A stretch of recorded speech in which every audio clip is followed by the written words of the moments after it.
A lot of guys who do party and play might not be open with their friends about their party and play. Okay, that is their little secret life. Okay, and when you add all of those negative concepts to your sex, it does not become a wholesome, a holistic thing. It's furtive. It's, you know, and that is difficult.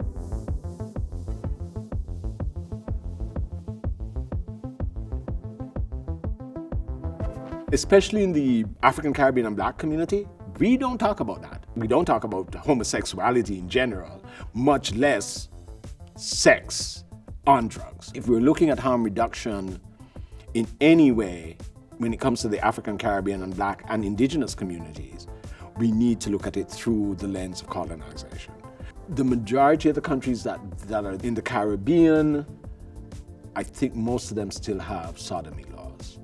And these were handed down by the British, along with an unhealthy dose of religious conviction and morality. These are the factors: the hypocrisy, lack of understanding of the sexual spectrum, the criminalization of drugs as well as sex, which have led to an unhealthy mental attitude that impacts a lot of Black gay men.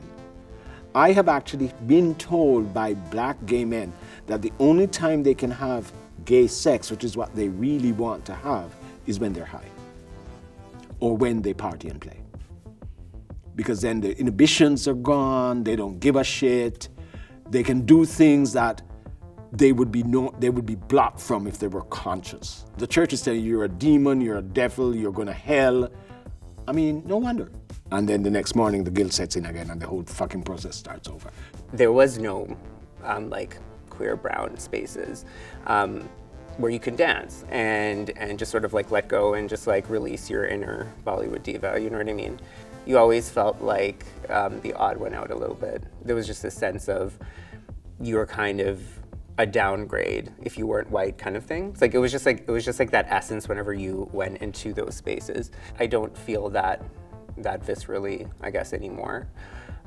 Simply because I've found community and have found people in which there is like a sense of unconditional love. If there was somebody who was like me, who had no idea where to turn in order to access resources, I would point him to where I worked, Alliance for South Asian AIDS Prevention, because everybody's educated on that. To not have stigma against people who use drugs. It's not an easy conversation to have, but it's a conversation that we need to have. We need to start talking about not just sex and gay sex, but the whole spectrum, the transgender community.